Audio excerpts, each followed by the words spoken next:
Jangan takut bikin konten pertama.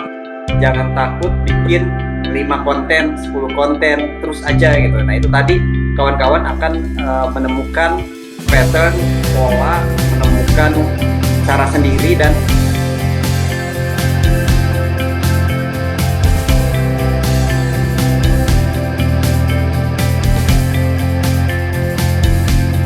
Mas Fadli, terima kasih untuk openingnya. Kita selamat siang semuanya, kita ketemu lagi. Jangkau sosial dengan media sosial. Nah, di sini konsepnya. Sebenarnya ini kalau kawan-kawan dari judul dari ini sebenarnya cover PPT biasa gitu ya. Tapi kalau kawan-kawan bisa perhatikan dari cover ini aja kita bisa bisa menangkap ini udah disesuaikan kayak yang kemarin kita bicara tone-nya, font-nya, terus tema atau topik apa yang pesan apa yang mau disampaikan dalam satu gambar itu dan gambar yang utamanya apa gitu. Jadi di sini nggak banyak tabrakan warna, cukup oranye, putih sama tambahan warna dari gambar aja gitu. Jadi kayak jangkau sosial dengan media sosial udah nyorot banget gitu. Bawahnya anak-anak yang sedang merangkul dan tertawa. Gitu. Di sini dari gambar anak-anak aja udah ada pesan gitu sebenarnya. Gitu bahwa kenapa pesan apa pesannya ya memang ini untuk sosial jangkau sosial gitu ya maksudnya ya kegiatan sosial kita dan dijangkau untuk kebanyakan orang juga yang sosial dengan media sosial. Oke, di sini uh, apa aja schedule-nya atau topiknya ya subnya konten saya menyebutnya. Yang pertama peran penting media sosial, beda platform, beda karakter, strategi kampanye media sosial, beda konten, beda kesulitan. Nah, tadi kan beda platform, beda karakter. Ini beda konten, beda lagi sulitannya gitu bikinnya. Dan perencanaan serta manajemen. Nanti saya tambahin ide-ide konten apa aja sih kalau buat pegiat sosial yang kira-kira bisa dibuat ya kontennya gitu. Oke, yang pertama peran penting media sosial. Peran pentingnya itu yang pertama jangkauannya luas. Media sosial kita kita sadar ya dulu itu waktu kita belum ada media sosial kita masih offline semua istilahnya publikasi offline kalau sekarang menyebutnya publikasi online gitu ya semuanya lewat media sosial. Nah kalau zaman dulu waktu masih belum media sosial sebesar sekarang terutama dari 2010 ke bawah saya masih ngalamin ya dari 2010 ke bawah itu 2008-an lah gitu masih sebenarnya 2008 itu udah mulai ada Facebook gitu. Saya 2008 itu udah punya Facebook gitu. Nah, di bawahnya lagi kita masih terbatas pada publikasi offline. Bayangkan seperti apa sih publikasi offline bedanya? Pertama, kita harus setelah desain jadi kita harus ke percetakan terus kita nunggu cetaknya jadi setelah yang cetaknya lagi jadi nunggu besok lagi misalkan kalau misalkan ininya jadinya sore malam nunggu lagi besok baru disebarkan di TP butuh proses untuk penyebarannya juga gitu ada bisa sampai 1 hari atau setengah hari tergantung dari banyaknya poster atau banyaknya media dan luas area yang mau dipublikasikan atau mau di area kampus dan lain sebagainya gitu ya semakin kecil ya semakin cepat gitu. Nah, itu butuh butuh tenaga, butuh waktu dan lain sebagainya dan setelah kita pasang di mading gitu biasanya atau di dinding-dinding gitu di kelas-kelas atau di tempat umum itu juga nggak secara langsung memberikan hasil gitu bisa ketahuan informasinya apalagi kalau misalkan kawan-kawan yang mungkin pernah kuliah di tahun 2010 2008 ke bawah pasti ngerasain bikin publikasi, bikin poster-poster cetak, ditempel-tempel, terus itu udah tahu ya kalau misalkan lombanya bulan depan, udah pasti tuh publikasinya udah jauh hari, entah bulan ini paling paling cepat sebulan sebelumnya gitu. Jadi orang udah harus dari lama. Itu pun belum cukup harus bikin pengumuman-pengumuman langsung, bikin roadshow dan lain sebagainya untuk menyampaikan informasi, memastikan itu tersampaikan ke orang. Ketika pendaftaran dibuka baru informasi kita ketahuan evaluasi hasilnya. Beda dengan zaman sekarang, orang jangankan bulan depan, minggu depan aja mepet itu orang masih udah bisa gitu bikin publikasi. Bahkan informasi-informasi kalau akunnya udah cukup besar ya gitu, acaranya hari Minggu, hari Kamis udah dipublikasikan silakan yang mau regis udah. itu udah mepet banget itu. Nah, di cetak itu nggak akan mungkin bisa dilakukan. Kenapa di media sosial bisa? Karena jangkauannya luas gitu. Kita nggak butuh repot lagi datang dan lain sebagainya, udah jadi desain di tempat duduk yang sama, di waktu yang sama, kita udah bisa langsung menyebarkan itu, dan orang-orang lain di tempat yang sama nggak harus juga nunggu momen dia lewat ngeliat mading baru ketemu, atau nunggu waktu istirahat dan lain semacamnya ke kantin gitu dapat informasi, nggak gitu gitu. Sekarang orang lagi rebahan, lagi makan, lagi kerja, lagi di jalan, lagi ngapain, informasi dapat gitu, nggak banyak waktu yang terbuang gitu. Nah, itulah kenapa media sosial akhirnya sangat efektif dalam menjangkau dan mempercepat informasi. Kedua, biayanya rendah, itu otomatis. Bayangkan kawan-kawan untuk membuat poster, ada, bayangkan misalnya di kampus nih ya, mau bikin yang pernah di kuliah gitu.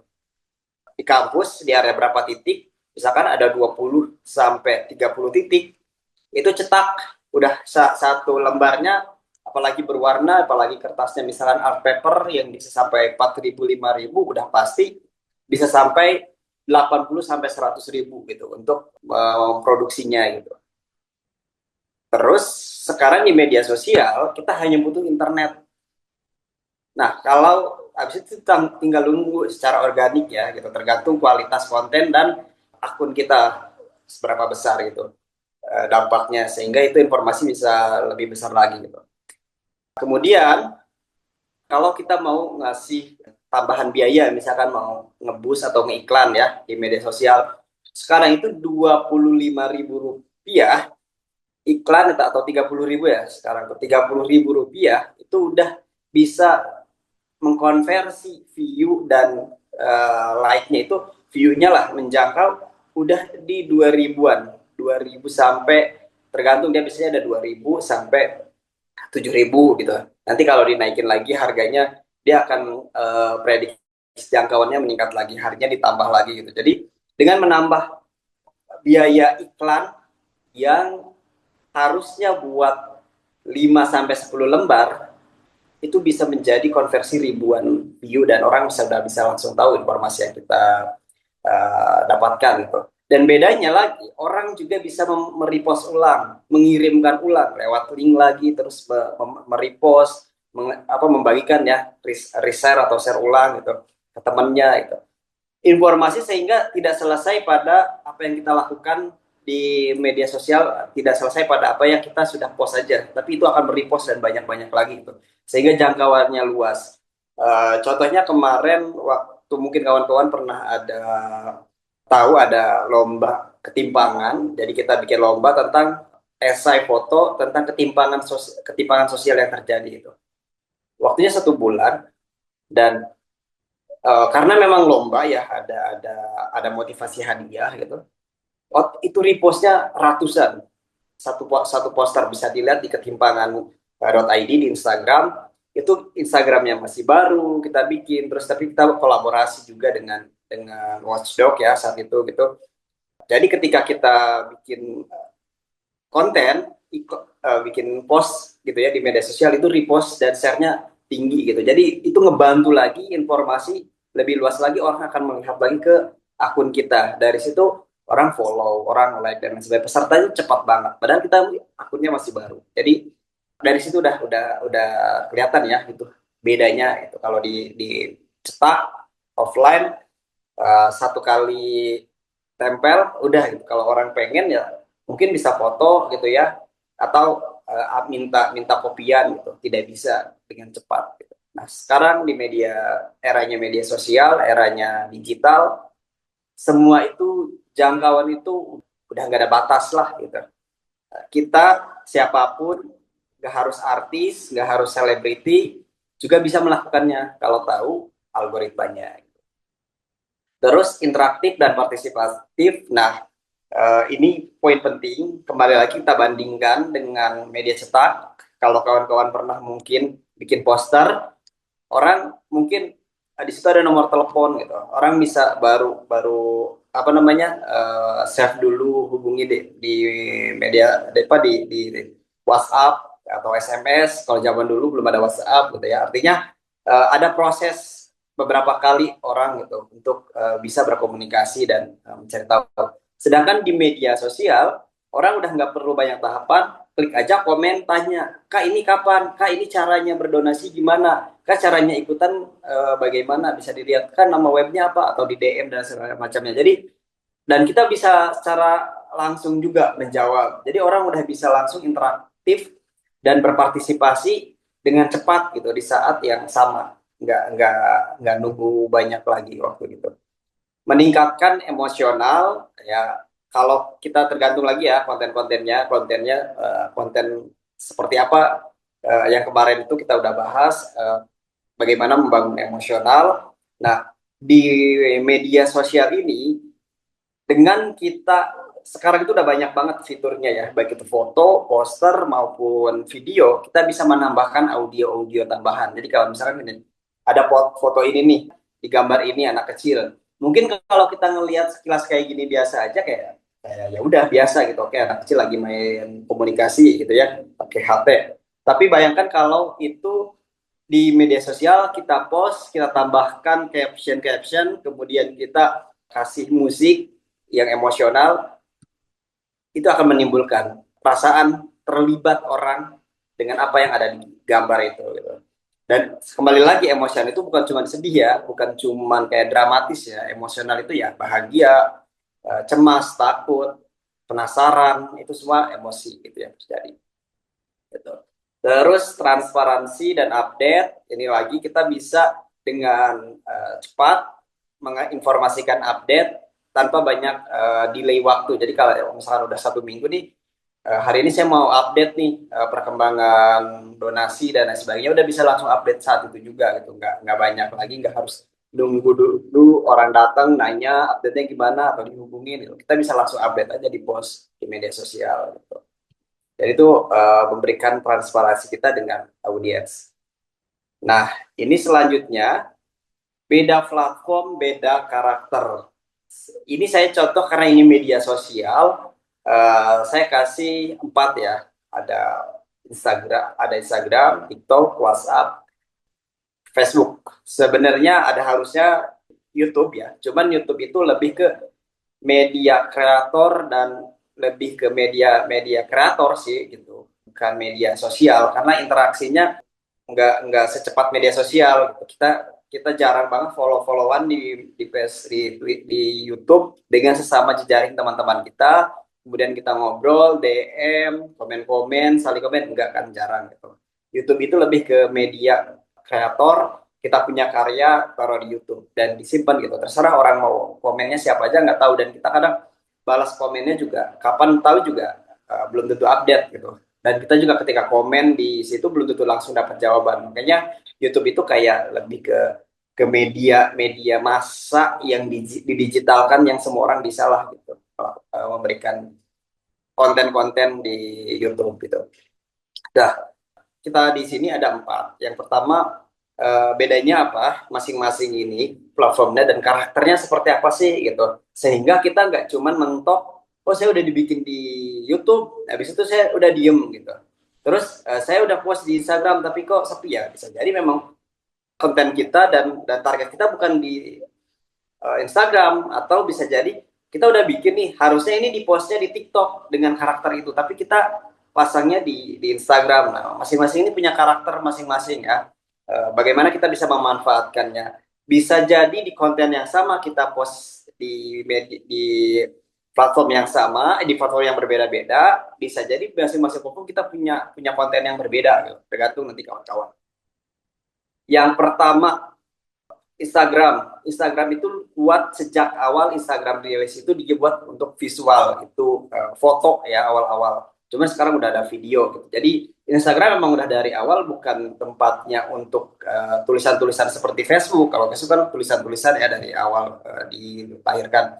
Cuman ada fitur bisa nyimpen foto gitu, bisa ngepost foto. Nah, Instagram beda. Foto dulu, story-nya belakangan, narasinya belakangan atau captionnya di bawahnya gitu. Makanya visualnya kuat. Bayangkan kalau kawan-kawan yang punya kemampuan visual dibanding narasi, maka kawan-kawan cocok di Instagram nih gitu. Meskipun sekarang juga orang yang berkuat di narasi kalau bisa juga memainkan di media di Instagram juga bisa gitu atau mengkombinasikan. Nah, saya tipikal orang yang mengkombinasikan semuanya, poster, foto, video, tulisan gitu. Makanya akhirnya bisa di Instagram ini bisa saya olah lah gitu dengan konten-konten saya. Cuman saya emang belum maksimal di TikTok, di apalagi Facebook udah lama kapan ya saya terakhir nggak pakai Facebook itu. Saya udah sejak awal COVID kali udah nggak main Facebook ya gitu. TikTok ya karena dia lahir untuk generasi Z dan saya kurang adaptasi di awal jadi saya baru bikin TikTok dan jadi masih adaptasi. Tapi memang akhirnya dari situ saya belajar dari empat platform ini kita tentukan kita mau kuatnya di mana nih. Terus masing-masing punya kekuatan. Kita kuatnya di mana nih gitu. Dan masa kita cocoknya di mana gitu. Konten kita cocoknya di mana. Nah, kalau saya di Instagram gitu, karena memang saya secara visual dan lain sebagainya udah algoritmanya udah sering udah lama di Instagram. Terus video recap itu kita bisa bikin kayak recap dari penggalangan atau bantuan atau aksi gitu ya. Kalian kunjungan ke tempat, jadi kalian bikin recap atau kemudian story gitu, storytelling, menceritakan gitu ya kondisi dan lain sebagainya bisa lewat konten-konten videonya gitu di Reelsnya.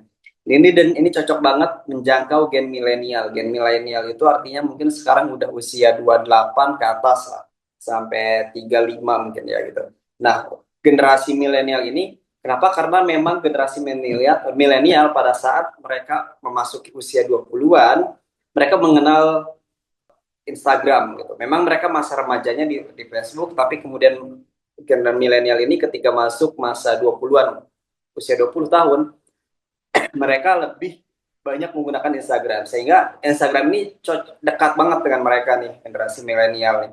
Nah, kemudian generasi yang setelah milenial, generasi Gen Z, dulu waktu TikTok hadir, Gen Z kan yang paling banyak pakai gitu. Bahasanya dulu tuh kayak joget-joget lah, TikTok-TikTokan gitu ya, tren-tren joget. Tapi sekarang udah nggak gitu. Gitu. TikTok semua udah kayak Instagram, cocok untuk konten apapun aja cocok gitu. Nah, waktu TikTok hadir, dia dia fokus di video. Nah, kalau Instagram dulu fokus di foto, TikTok di video gitu. Dan dia banyak digunakan oleh Gen Z. Saat TikTok hadir, Gen milenial kayak ngeledek tanda kutip alailah gitu ya. Padahal dulu waktu Instagram hadir, Gen X kan udah lama di Facebook nih gitu. Gen X ngebully Gen milenial yang pakai Instagram alay, posting-posting foto itu dianggapnya alay, narsis, bahasanya narsis dulu. Narsis sekarang udah jarang bahasa narsis gitu ya. Dan bahasa narsis itu keluar ketika Instagram hadir dengan fitur foto-foto terus. Jadi kita kayak main jalan-jalan kemana gitu di Instagram. Nah, di TikTok itu hadir dengan video sehingga orang lebih bereksplorasi lebih besar lagi dan cara cara TikTok mentreatment supaya orang terbiasa dengan video kan kalau vlog nggak semua orang bisa langsung mudah dengan vlog ya. Nah, cara marketing mereka adalah bikin tren-tren joget. Nah ini agak aneh ya memang gitu kedengarannya itu. Tapi cara marketing mereka bikin joget-joget sehingga udahlah generasi Z yang milenial udah mulai coba-coba juga saatnya. Tapi yang paling banyak kenapa sih generasi Z? Kenapa pakai joget itu? Effortnya kecil, jadi udah bukan kecil juga ya. Mereka harus ngapal gerakan-gerakan, tapi karena udah sering lihat, jadi gerakan itu bukan gerakan yang sulit kadang gitu. Gerakan monoton, tangan doang atau kepala doang, pakai musik, dan itu orang kayak ya gue nggak usah ngomong, gue nggak usah cerita, gue nggak punya konten apa yang bisa saya bagikan kehidupan saya segala macam. Saya cuman ya lagi duduk atau lagi berdiri joget-joget ngikutin udah jadi konten gitu dan itu bisa FYP makanya kenapa akhirnya TikTok itu begitu cepat gitu. Nah generasi Instagram masih belum melihat itu gitu kemudian sekarang Instagram meluat akhirnya Reels yang terinspirasi dianggapnya terinspirasi dari TikTok yang memang 9/16 juga gitu. Nah inilah TikTok ini hadir dengan wajah yang berbeda yaitu video eksplorasi ide kontennya luas akhirnya gitu. Kemudian ya perkembangannya sekarang akhirnya TikTok udah ada bisa posting foto, dulu nggak gitu. Instagram juga sama, udah bisa posting video reels. Kalau dulu video itu kayak disebutnya IGTV dan terbatas lah gitu ya, nggak semasif sekarang gitu. Nah, TikTok ini eksplorasi idenya besar banget itu. Kita ternyata TikTok itu bahkan keseharian harian bisa konten, jadi konten kreator orang-orang di desa. Saya banyak banget ngeliat konten-konten di orang-orang di pedesaan yang mereka cuma cerita tentang kesehariannya, ya apa ya istilahnya kayak panen cabe, terus masak, makan, kegiatan-kegiatan harian aja, dan kayak nggak terlihat spesial, tapi itu membangun kedekatan kita dengan mereka gitu. Terus membuat challenge-challenge di TikTok itu, ya itu tadi challenge-challenge video dan lain sebagainya ya. Gitu. Terus ya, Gen Z dan sama seperti Instagram, karena sama-sama sekarang udah punya video, bisa buat storytelling. Kemudian harusnya kita hindari dulu WhatsApp. Yang ketiga, coba ke Facebook. Ini generasi paling atasnya, Gen X. Nih, dia ini Facebook ini kuatnya di narasi, di tulisan, karena memang Gen X itu dulu mungkin banyak terbiasa dengan baca majalah, koran gitu, sebelum sebelum adanya interupsi video dan digital sekarang ya gitu.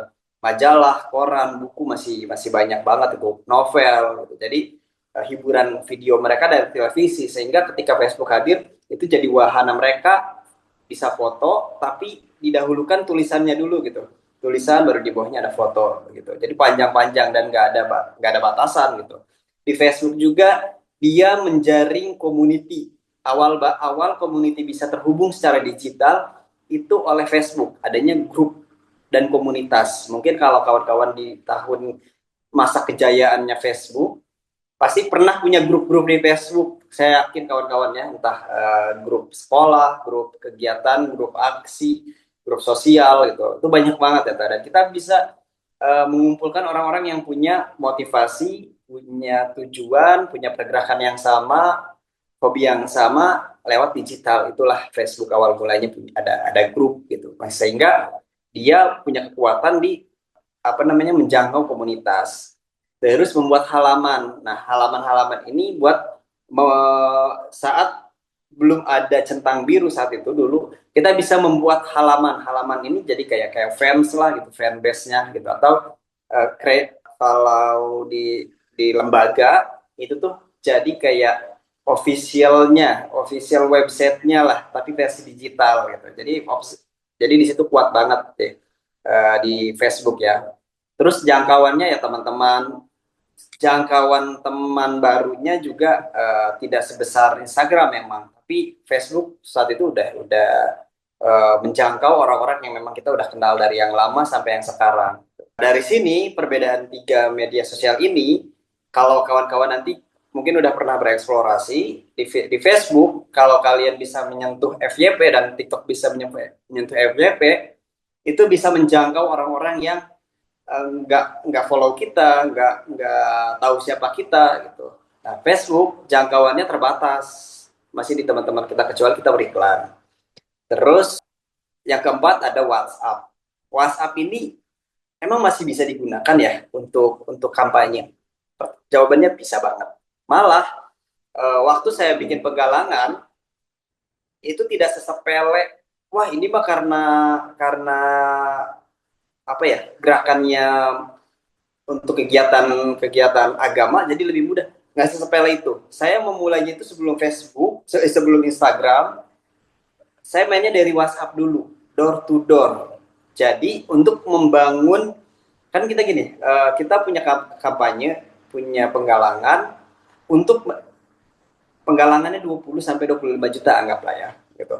Kan kalau kita langsung pos-pos aja belum ada yang donasi, kredibilitas kita juga kurang. Untuk membangun kredibilitas, kekuatan kepercayaan publik terhadap kampanye kita perlu ada donatur pertama yang mengisi setidaknya sampai 2 juta pertama atau 3 juta pertama gitu, supaya ada isinya nih gitu. Caranya apa? Door to door. Lu coba bayangkan waktu itu saya menghubungi, tapi bukan nge-blast atau nge-broadcast, tapi saya ngomongin, halo assalamualaikum mas gitu, ini saya lagi bikin penggalangan nih buat ini saya jelasin, saya sapa gitu ya, atau saya tanya dulu kabarnya, barangkali mau ikutan, ayo gitu, silahkan ini. Saya kirim foto-fotonya, saya jelasin, terus kayak memang si narasi ceritanya udah saya template ya, tapi sebelum sebelum template itu saya copy ke dia, saya udah sapa dulu secara pribadi gitu. Nanti dia akan melihat, oke saya baca-baca, ini linknya silahkan kalau mau donasi.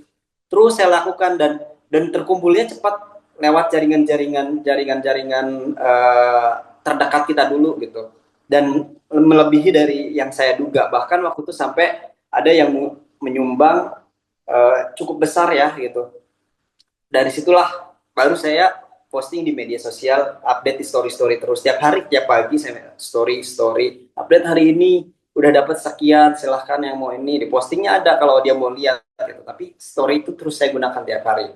Nah ini jaringan terdekat ya di WhatsApp itu dibangunnya saya dari WhatsApp dulu sekitar seminggu sebelum saya posting banyak di media sosial. Oke, di pertama setelah saya bikin di web, saya post dulu di Instagram. Saat itu Instagram ya, karena TikTok saya belum punya, Facebook udah nggak aktif gitu. Di Instagram saya post, baru saya main di WhatsApp dulu. Tapi di Instagram udah ada, belum belum saya gerakin gitu. Nah setelah mulai ini baru saya aktif lagi di Instagram untuk memperbesar lagi, menjangkau orang-orang yang cuman kenal kita di media sosial, nggak kenal kita dekat gitu, nggak tahu siapa kita, memperkuat itu. Itulah maksudnya ada communication step-nya lah. Gitu. Terus, nah itu tadi efektif di fase awal donasi. Makanya ada istilah, pernah nggak sih emak-emak yang jualan modal WA, story WA, apa sih istilah satu SW ya, SW, dengan kita yang modal Instagram kadang kalah oleh emak-emak yang modal SW jualannya, jualan kue, jualan apa gitu, pre-love atau PO gitu, kalah oleh mereka gitu dibanding kita yang media sosialnya udah besar. Kenapa? Karena memang mereka membangun kedekatan, orang-orang membangun kepercayaan gitu. Dan dari mulut ke mulut dimulai dari WhatsApp dulu gitu. Jadi kuat banget ya WhatsApp ini, jangan disepelein ya buat kawan-kawan itu. Story-story WA itu kuat banget untuk membangun orang-orang yang terdekat kita. Ajakannya to the point. Next, strategi kampanye. Oke, coba saya lihat. Nah, ini strategi kampanyenya. Ya, sebelum kita memulai kampanye dan mempublikasikannya, apa aja sih yang dipersiapkan di media sosial kira-kira gitu. Ini mempermudahnya buat kawan-kawan yang kemarin, oh saya bingung mau bikin kontennya dari mana dulu ya gitu. Udah jadi nih kampanye, saya udah tahu yang mau saya bikin nih. Tapi saya nggak tahu bikin kontennya ini yang bagus apa, yang kuat apa gitu. Inilah kita strateginya nih, kita coba buat nih. Pertama, tentukan tujuan dan target. Tujuannya ini ya rumusin dulu apa aja sih tujuan dari kampanye dan konten-konten ini. Awareness kah? Awareness itu mencari orang tahu dulu deh gitu. Orang mau beraksi atau tidak nanti, yang penting orang tahu dulu deh gitu. Mengajak dan lain sebagainya. Kita tentuin dulu nih apa nih target-targetnya nih. Orang tahu dulu, kenal dulu, terus yang kedua, oke, hari keempat orang udah mulai tertarik nih gitu, kontennya seperti apa nanti gitu, terus ajakan-ajakan gitu yang terakhir, dan targetnya gimana gitu, target di awal, misalkan ya udah donasi nggak usah gede-gede nggak apa-apa, misalkan 500.000 dulu di 2 hari pertama, 1 juta di hari ketiga, terus bikin sampai kalian kita udah tahu nih target target tercapainya di misalnya 3 bulan atau 2 bulan. Tapi jangan dipulin di 3 bulan itu. Anggaplah di 6 minggu, 1 bulan setengah udah harus tercapai nih gitu. Jadi ada waktu nanti kalau tidak tercapai ada waktu sisa waktu 2 bulan. Nah itu target-target ditentukan. Terus kenali audiens dari target kita. Kita udah nentuin ya target-target kita dan tujuan-tujuannya kita. Nah kita kita analisa nih audiens kira-kira yang kemarin seperti kita bahas kemarin, kira-kira yang orang yang mudah dan tergerak untuk berdonasi ini, yang pertama adalah orang yang trust dulu, cepat, nggak pakai banyak tanya-tanya. Ini kayak gimana nih karakternya nih gitu, orang yang seperti apa gitu, usia usia berapa, pekerja atau gimana gitu. Nah itu kita tentuin gitu. Nah itu ngebantu banget supaya nanti konten-konten yang kita bikin komunikasinya juga sesuai. Terus akun riset, akun serupa dan analisis. Nah ini penting nih, jadi yang kadang dilewatin, yang juga banyak banget malas melakukannya. Jadi sebelum kita juga menentukan konten dan apa yang mau kita buat, kita misalkan mau donasi atau pembangunan fasilitas kesehatan di desa B gitu ya kan, yang belum memadai. Nah, kira-kira ada nggak sih akun-akun dan media sosial serupa atau organisasi atau tokoh atau apa yang pernah melakukan yang kita riset nih, mereka kita data followersnya berapa, terus kontennya seperti apa, aktif enggak mereka bikinnya gitu. Kalau misalkan mereka udah pernah mempublikasikan hasil-hasilnya, analisa hasil-hasilnya gitu. Terus pasti ada juga nih yang FYP gitu, atau dia bukan lembaga, dia bukan ini, tapi dia perorangan yang pernah nggak sih bikin lihat konten kreator yang buka galang dana atau penggalangan untuk orang yang pernah dia temuin dari kontennya, kayak dia lagi konten terus ketemu di ini warga yang kurang mampu, terus akhirnya dia bikin penggalangan. Nah, seperti apa sih konten-konten dia gitu, kita kita analisa gitu. Bisa jadi memang dari awal dia udah menyeting untuk penggalangan, tapi dari dia setting dengan cara seolah-olah dia ketemu gitu konten kreator dan dia punya basis dan segala macam, dan itu bisa jadi juga, oh bisa jadi kita kerjasama dengan mereka, dengan konten kreator gitu.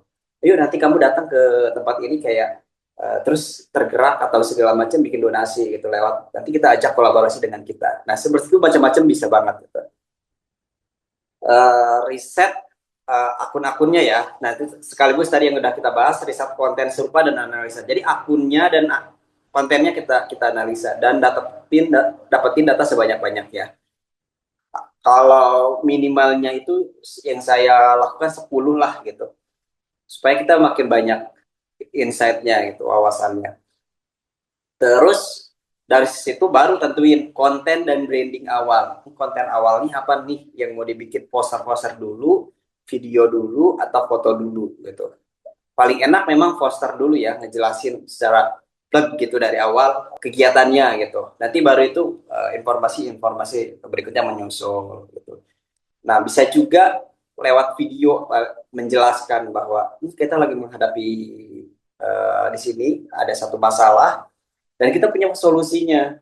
Cuman kita keterbatasan dana, sehingga kita ngebukalah donasi ini buat kawan-kawan yang mau ikut menyelesaikan masalah ini. Jadi kayak gitu jadi tergantung nih. Konten awalnya ditentuin dulu sebelum konten banyak yang lain. Nah, terus jangan takut buat bereksperimen konten. Maksudnya gini, tidak ada pada akhirnya rumus bahwa konten yang terbaik adalah video, poster, atau foto. Eksperimen aja. Bikin lagi, bikin lagi, bikin lagi. Bahkan saya pernah mendengar konten kreator yang bilang, konten pertama kamu akan bikin kamu takut. Karena kamu nggak pede, karena kamu nggak biasa. Karena kamu takut overthinking dengan hasilnya. Dan pasti hasilnya juga nggak akan bagus. Kenapa? Karena konten pertama kita.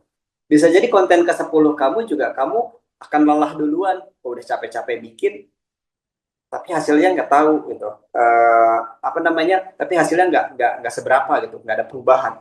Konten ke-100 kamu bisa jadi yang FYP atau yang pernah naik juga cuma 1-2, dan itu bikin kamu lelah, udah capek banyak bikin konten, ternyata nggak ada hasil gitu.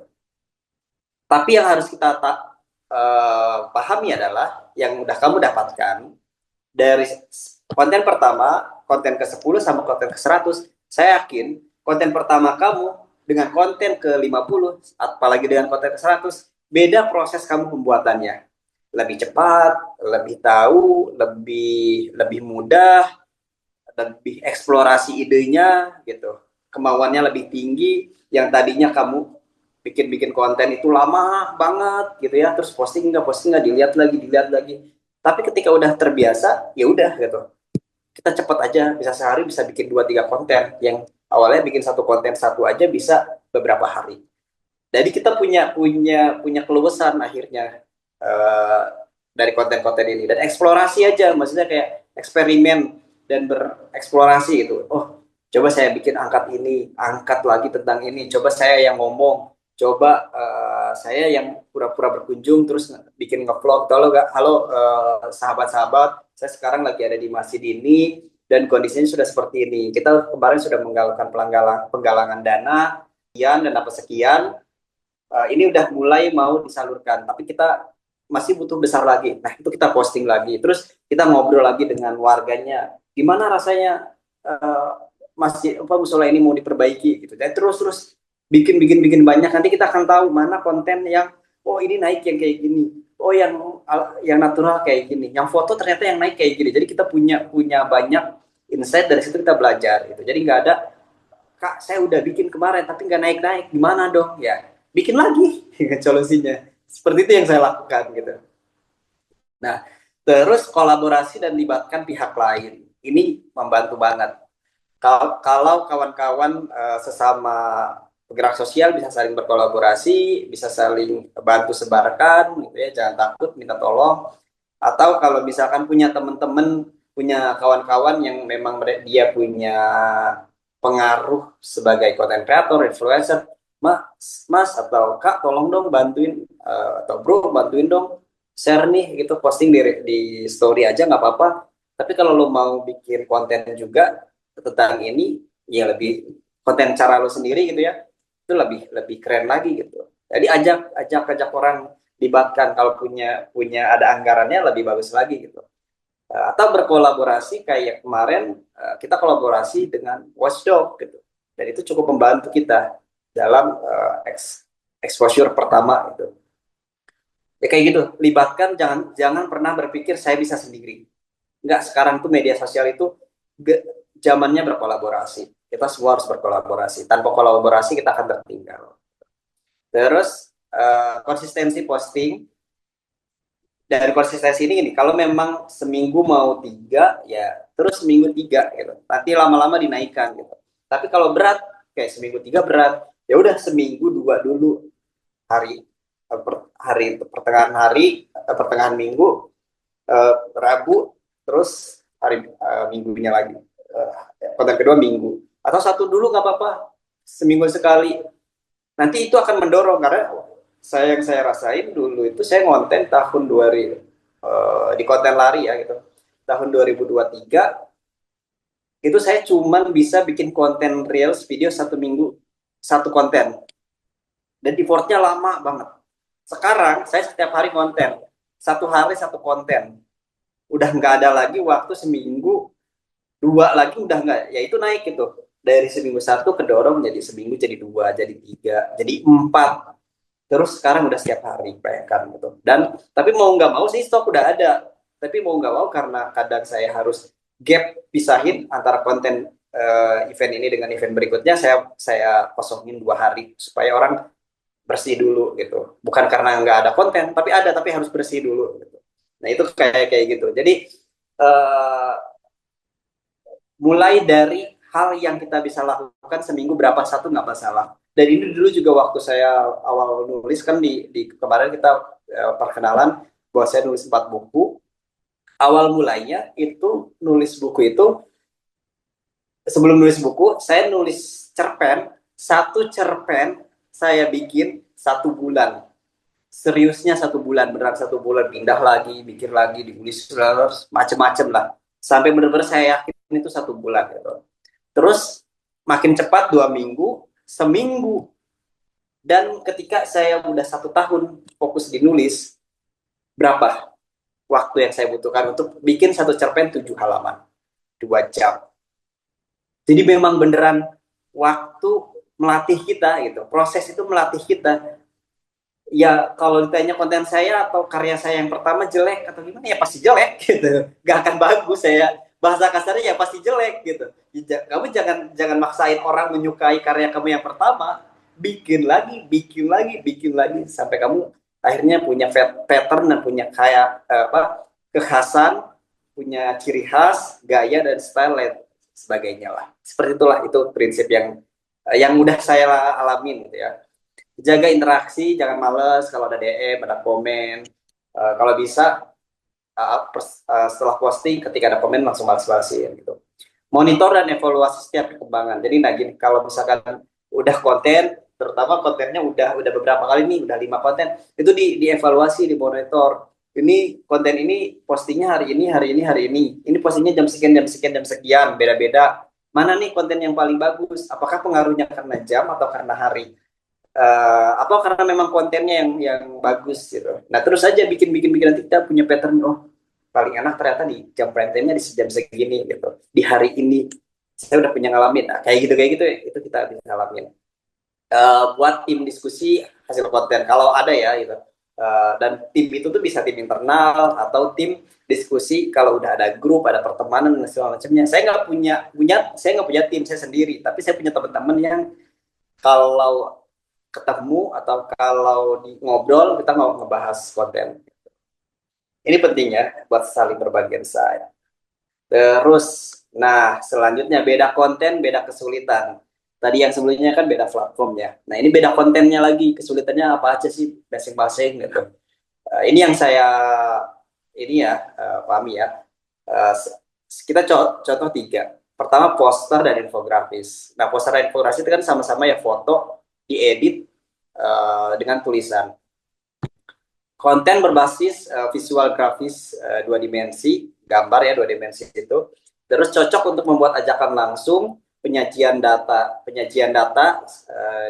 bisa diinformasikan di situ, mendukung kredibilitas, maksudnya ya karena ada data yang kita sampaikan di situ ya kredibilitas kita juga kuat. Tingkat pembuatannya rumit, memerlukan laptop. Ya ini ya rumit, ini tuh kayak desain, kita harus paham kekuatan ini, data ini disampaikannya berapa banyak, tulisan ini harus berapa banyak. Jadi kayak menggabungkan gambar, foto, terus ada ilustrasi juga, warna dan lain sebagainya, itu butuh kebiasaan juga gitu. Dan dari semua jenis konten, poster, infografis, foto, video, yang paling saya rasakan yang paling saya baru-baru bisa ngedapetin ini paling paling lama prosesnya poster dan infografis. Jadi dulu tuh mainnya foto doang, terus setelah kenal video, tapi poster saya udah mulai belajar tuh, tapi lama banget, bertahun-tahun. Sampai sekarang oke udah paham nih poster dan infografis kayak gini gitu kekuatannya. Udah pasti dia butuh laptop ya. Nah tapi kalau sekarang udah ada yang versi aplikasi segala macam, saya sebenarnya masih belum biasa di aplikasi, jadi harus pakai laptop. Kedua ada foto, konten kegiatan dan kondisi penerima manfaat. Ini bisa kita informasikan, terus digunakan sebagai media dokumentasi, menarik perhatian dan emosional lewat ekspresi yang ditangkap kamera. Jadi foto-foto kalau kita udah terbiasa menangkap ya kegiatannya, apalagi ekspresi gitu ya, itu bisa memberikan emosional. Tingkat kesulitannya pembuatannya mudah. Ya ini foto aja. Gitu. Yang meskipun kalau bicara dengan fotografer lagi, oh nggak semudah itu gitu. Nah maksudnya secara kerumitannya kita ya semua orang udah biasa moto lah gitu. Video yang ketiga video atau reels ya, konten storytelling dan dokumenter, bisa satu video sekali video bikin gitu ya, atau bisa kita foto diedit digabung-gabungkan, bisa kita voice over, bisa kita ngomong langsung di kamera, bisa juga nggak pakai voice over, nggak pakai penjelasan, kita bikin tulisan teks kayak gitu ya, atau satu teks dijelasin, nanti videonya menggambarkan, itu bisa macam-macam. Terus eksplorasi kontennya luas, banyak banget. Video itu ada foto cuplikannya doang, behind the scene dan lain sebagainya. Terus mudah menjangkau audiens luas. Nah video reels ini kan lagi banyak, baik TikTok maupun Instagram, banyak banget digunakan oleh banyak orang. Malah kalau kita suka scrolling Instagram, scrolling TikTok, yang paling banyak muncul kan video. Gitu. Nah, kenapa video? Karena berarti video itu algoritmanya paling bagus. Terus tingkat kesulitan pembuatannya sedang ya, dibanding poster dan infografis yang sulit, perlu editing proses panjang. Video itu lebih mudah dari situ. Tapi dibanding foto juga nggak semudah foto, jadi akhirnya dia ada di tengah-tengah dan bisa dibuat di handphone. Nah ini kita perencanaan dan manajemennya, bagaimana sebelum membuat konten. Kalau tadi kan hal-hal penting yang perlu diperhatikan, sekarang perencanaannya nih tahapannya. Tentukan konten apa saja yang akan dibuat dan bahan atau materi yang diperlukan. Kayak saya mau bikin kontennya uh, langsung fokus ke aksinya lah gitu, ajakan orang. Saya mau fokus bahannya apa, foto-foto misalkan, atau mau bikin poster, nah, tentuin tuh bahannya apa, atau video gitu.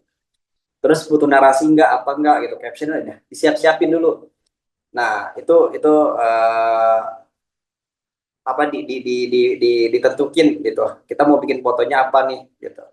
Kontennya apa nih, foto, video atau poster gitu. Maka kalau kita udah nentuin, berarti nanti kalau kita kebutuhannya terpenuhi atau enggak, udah ada atau enggak. Kalau enggak ada, maka kita bisa prasurvei, rencanakan kebutuhan materi konten sebelum survei. Jadi kayak kita nanti survei, sebelum survei udah tahu nih konten-konten apa yang mau dibikin, mau foto dan video, posternya apa, kebutuhan di bahannya apa. Nanti di sana udah tinggal kita ngambil-ngambilin gitu. Jadi kita foto-foto, oh, dan saya mau bikin ini, saya butuh butuh butuh video ini, butuh video penjelasan ini. Jadi kita tuh pada saat survei, pada saat ngobrol dengan masyarakat, dengan penerima manfaatnya, udah punya bahan ya. Uh, atau post survei. Jadi kayak waktu sebelum survei udah nggak sempet bikin bikin apa, nyiapin konten apa yang mau dibikin. Tapi saya udah keburu survei gitu. Maka dokumentasikan sebanyak-banyaknya gitu. Nah, dari situ ketika udah punya dokumentasi banyak, breakdown data dan dokumentasi hasil survei yang bisa dijadikan konten publikasi. Jadi dari hasil itu mana nih yang bisa dijadikan konten-konten. Nah, kalau biasanya kalau orang yang udah biasa ya, itu ada istilahnya insting jurnalistik gitu. Nah, insting jurnalistik itu udah ngebaca, oh, tanpa banyak perencanaan saya udah tahu nih konten, ngelihat kondisi lapangan udah tahu nih konten ini saya bikin. Itu terus buat jadwal publikasi konten mulai dari pengenalan sampai ajakan, dijadwalin ya, ditentuin. Kalau waktunya 2 bulan, ya jangan sebulan pengenalan. Nah, pengenalan cukup beberapa hari atau maksimal seminggu. Habis itu langsung ajakan dan laporan. Anggarkan biaya jika diperlukan, beriklan atau proses pengambilannya.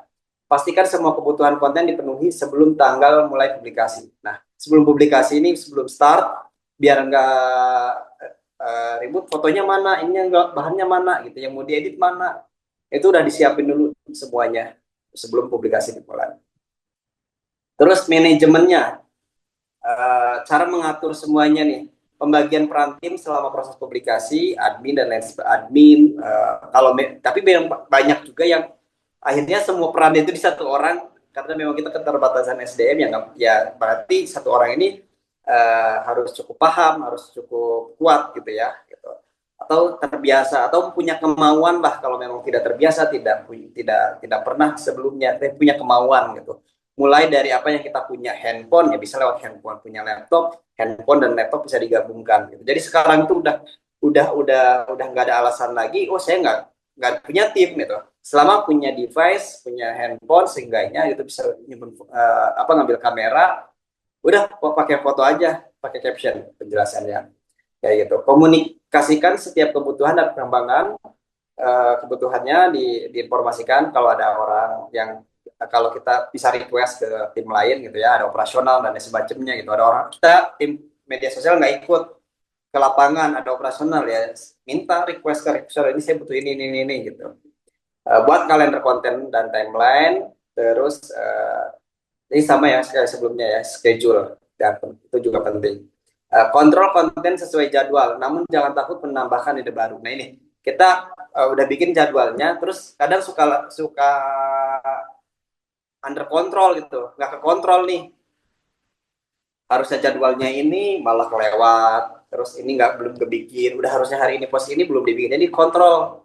Kalau berarti kalau kontennya hari Kamis, seenggaknya hari Rabu malam udah siap kontennya. Atau kalau memang kita pikir ini nggak susah, bikinnya cuma foto dan segala macam di hari yang sama, seenggaknya bahan dan kesiapannya udah ada. Tapi ketika udah punya jadwal, udah punya rencana, jangan takut kalau tiba-tiba di tengah jalan ada ide baru, diubah atau diselingin dulu, nggak masalah ya. Fleksibel aja gitu, jangan jangan oh ini well organized, tapi akhirnya kita nggak adaptif gitu, nggak melihat hasil perkembangan. Oh ternyata ini butuh, ini penting, ini butuh kolaborasi, ada yang mau ngajak kolaborasi, jadwal ini digeser, diganti dengan ini, ya nggak masalah gitu. Kita bergerak aja gitu. Diskusikan setiap hasil dan evaluasi ya, sama ya tadi, dievaluasi, dimonitor. Nah, ini sebelum di lembar terakhir, saya kasih beberapa ide konten kampanye yang kira-kira kawan-kawan bisa eksplorasi dari sini ya, diturunkan lagi gitu. Ini awal aja. Silahkan, mudah-mudahan dari sini udah ada gambaran nih. Kalau pertama storytelling, ini cuplikan singkat penerima manfaat. Ya, cuplikan entah itu ngobrol atau kegiatan sehari-hari dia, atau kayak foto ya, sekarang juga bisa foto terus divideokan, dikasih keterangan ibu ini gitu, dijelasin gitu. Itu cuplikan singkatnya, itu bisa jadi bahan konten. Terus sebelum dan sesudah, atau sebelum dan proses perjalanan, jadi sebelum menerima dan sesudah menerima, dan lain sebagainya, sebelum direnovasi dan setelah direnovasi, ya kayak gitu ya dibuat. Ungkapan langsung dari penerima manfaat. Jadi kalau mereka mau nih bercerita atau ngomong, menyampaikan, dan jangan kaku ya, natural aja gitu, ditanya bu gimana perasaannya setelah ini gitu. Jadi jawab gitu, nggak harus textbook terus menjelaskan kaku, dan jangan buat kaku juga gitu. Buat senatural mungkin, dan itu kenaturalan itu membuat kita dengan si audiens lebih dekat. Terus bisa juga satu hari bersama nih, misalkan kayak uh, ada Pati Jompo, ya udah bikin aja konten satu hari bersama Ibu Mira gitu ya. Dari situ di aktivitas dia, cuplikan-cuplikan aja lah, bahwa dari, jangan juga apa ya, terserah lah mau dibikinnya, mau dari mulai bangun tidur sampai macam, atau kegiatan-kegiatan dia ngapain aja, bersih-bersih terus hari, kadang nggak ngapa-ngapain, cuma tiduran atau cuma bengong gitu di panti asuhan gitu kan, yang buat lansia, yang kemarin ada yang bikin penggalangan itu gitu. Jadi senatural aja bikinin gitu, sehari terus.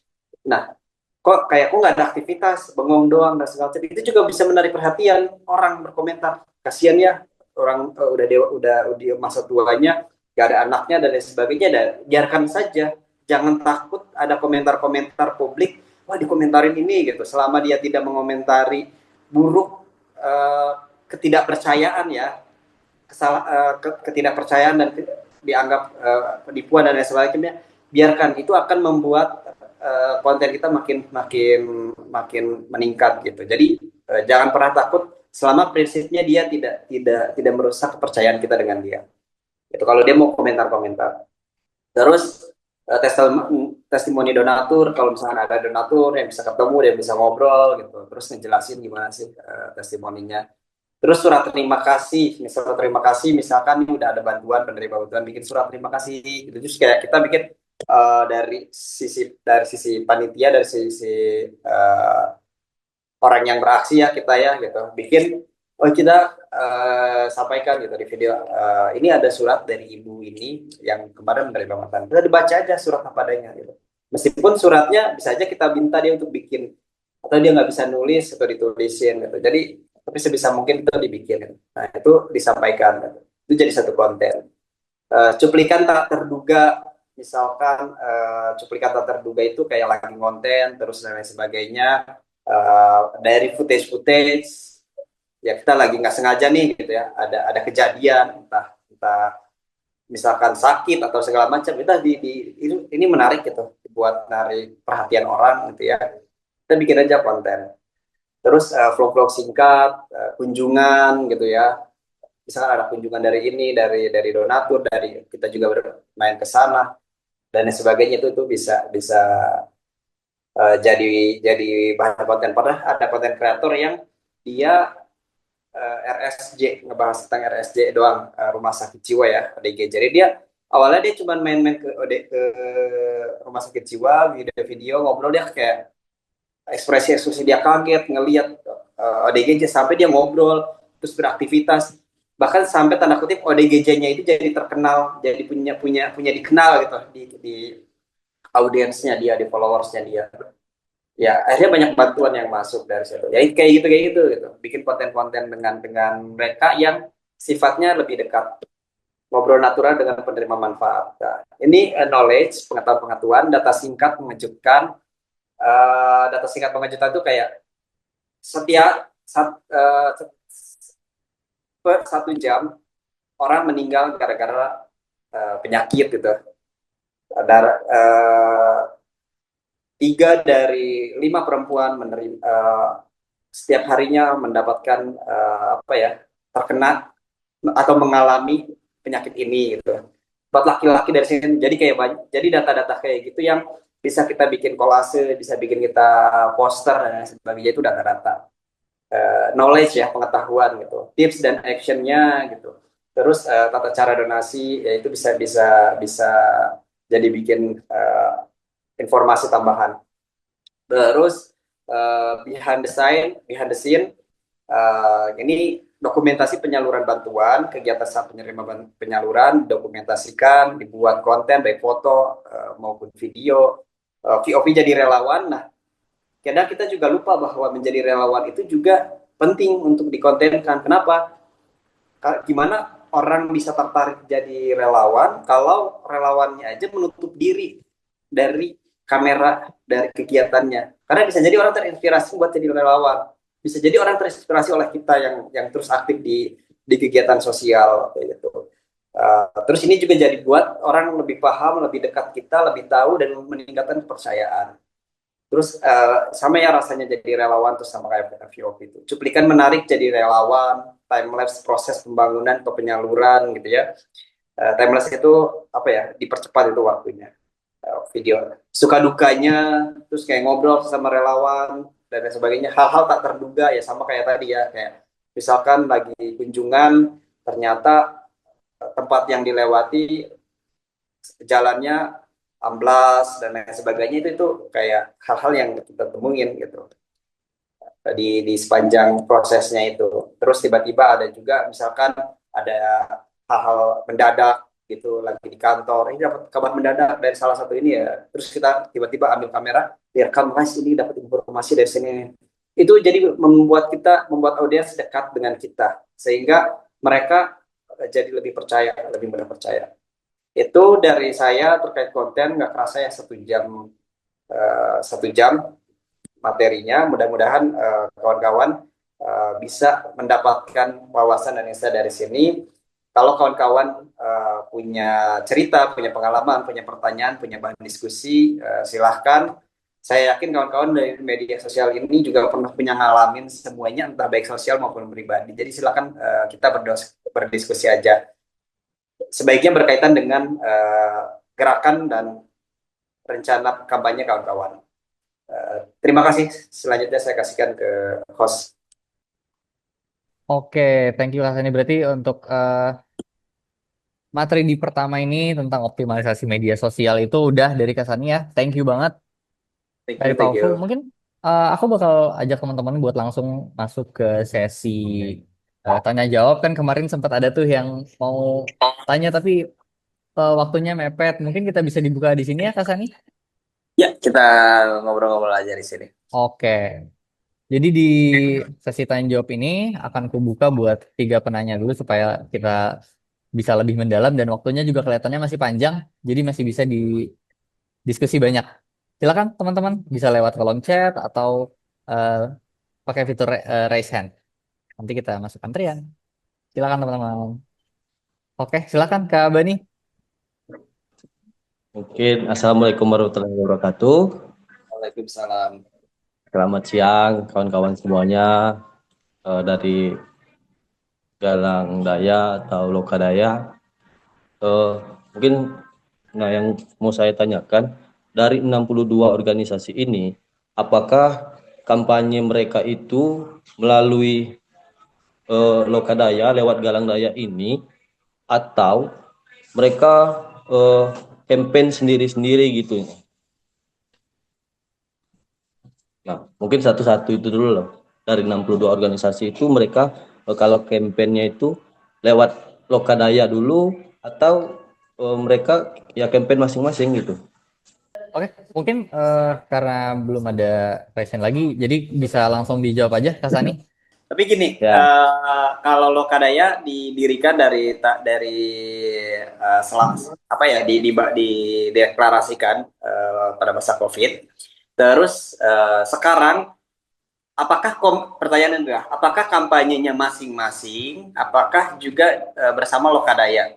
Kalau saat ini kita membuat galang daya ya untuk membantu kawan-kawan supaya kampanyenya nggak sendiri-sendiri, karena memang sebelumnya memang kampanyenya ada yang kampanye bersama, bikin bikin kegiatan ya, biasanya bikin kayak baru-baru ini ada juga kayak arisan, terus itu arisan darurat buat kawan-kawan yang misalkan punya lembaga yang tiba-tiba butuh dana darurat, ya itu pakai pakai arisan dan lain sebagainya. Terus, nah itu sejauh ini yang saya tahu ya masih masih masing-masing gitu. Tapi memang kita bisa membantu gitu, saling berkolaborasi gitu artinya.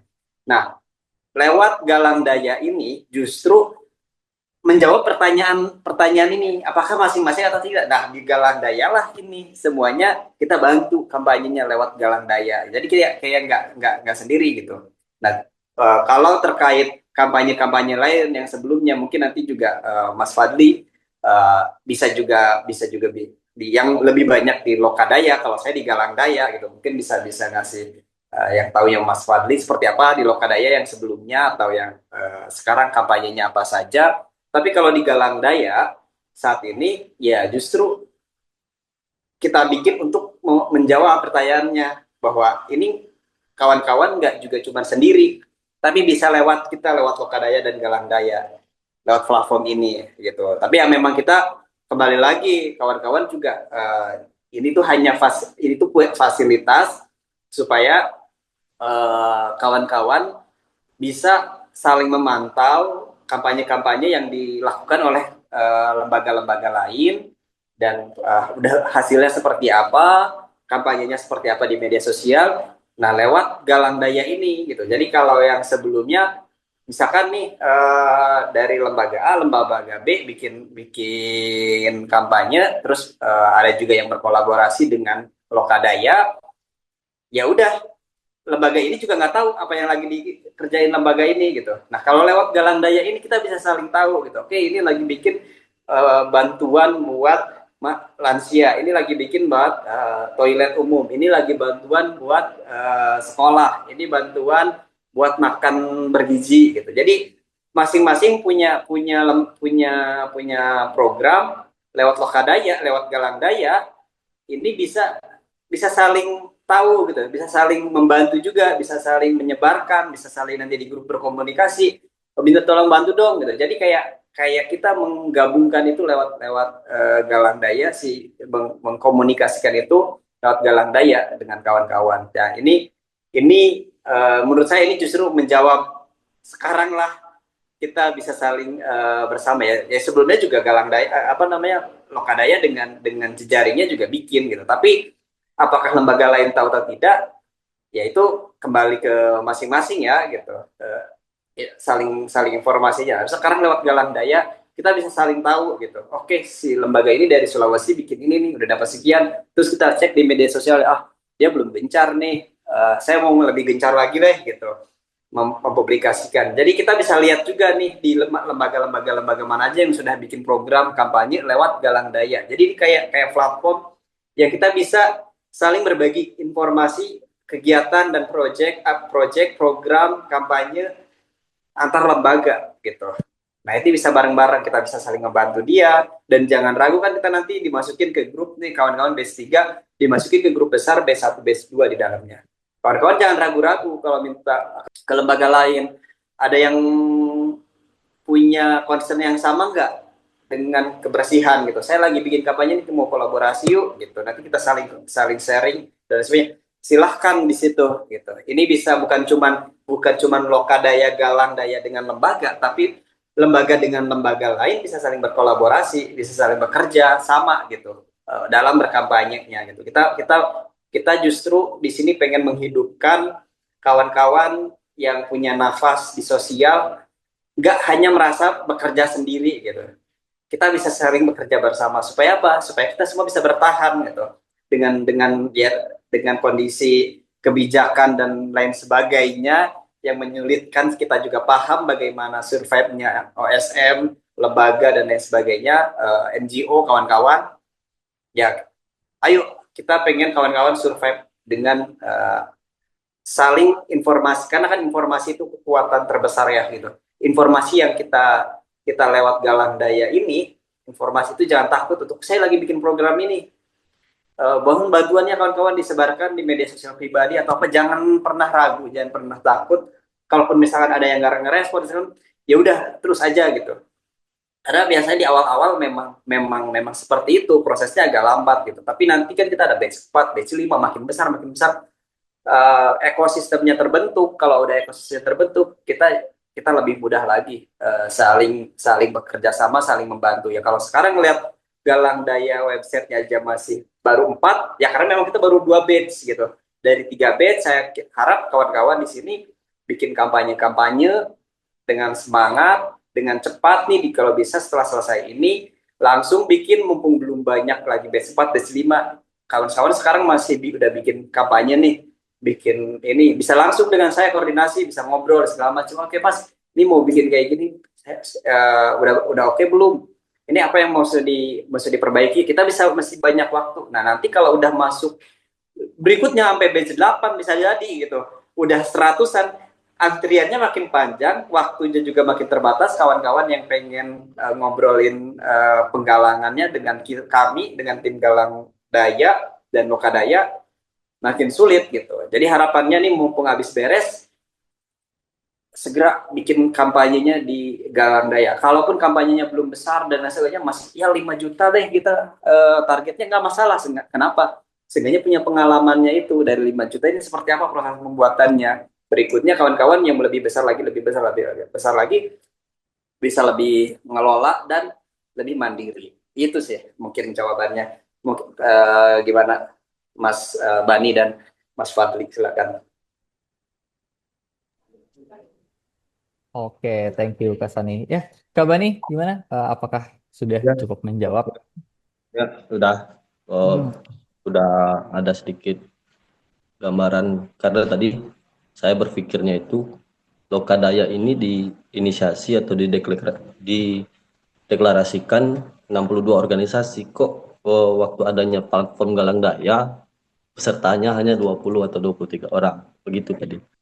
Nah, terus ini nih pertanyaan Mas, saya Ariel dari Jatam. Saat ini saya kelola kedai Jatam sebagai kanal produk dan ekonomi kan tanding warga yang sedang berjuang melawan pertambangan. Nah, produk yang kami jajakan bagian dari shop kampanye untuk mendukung perjuangan kawan-kawan di Tapak dan sebagai napas panjang untuk berjuang. Ekonomi tanding di sini bisa diartikan sebagai ekonomi lokal non industri, tujuannya agar panjang ya, agar para di kampung memiliki ketertarikan hubungan manusia tanah air udara yang dijaga.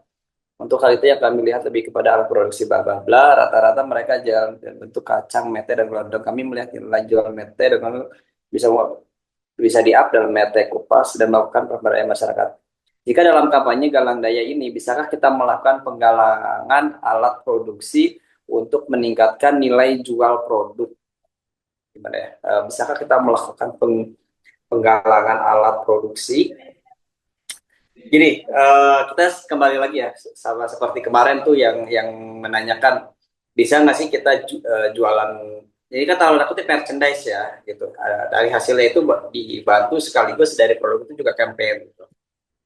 Paling bisa adalah orang kan satu kali transaksi satu arah, dia yang berdonasi tapi tidak ada transaksi yang dikirimkan ke dia, jadi bukan jual beli gitu. Nah kalau misalkan mau jual beli produknya gitu, kacang mete tidak tapi di media sosial aja gitu, tapi biar temukan apa yang kira-kira mau dilakukan di sana dan butuh bantuan dan partisipasi publik, baik barang maupun biaya maupun SDM ya, karena kita juga ada daya, sumber daya. Nah di situ dibuat kampanyenya apa tuh. Nah saya nggak tahu, karena kawan-kawan yang mungkin lebih tahu masalahnya seperti apa gitu. Ditentukan, terus bikin penggalangannya. Saya nggak besar-besar deh gitu, 5 juta atau 10 juta gitu, nggak harus berpikir besar dulu ya, kecil gitu, misalkan di bawah 10 juta. Tapi dari situ kawan-kawan tujuannya adalah menggerakkan orang dulu gitu, membuat simpatik orang dulu, perhatian dulu gitu. Kita menyampaikan terus, nah nanti di media sosial disampaikan atau di salah satu kampanyenya. Jika kawan-kawan mendonasikan lebih dari sekian, minimal sekian, akan mendapatkan souvenirnya ya itu tadi dari warga gitu. Tapi Artinya itu angka minimal, bukan angka harga barang. Jadi bukan transaksi jual beli. Nah, ini kalau ini kaitannya dengan galang daya ya, gitu. Tapi kalau di media sosial silahkan gitu. Nanti pada proses kampanyenya silahkan di media sosial dibuat. Tapi kalau galang daya, websitenya kita donasi satu arah, bukan jual beli gitu.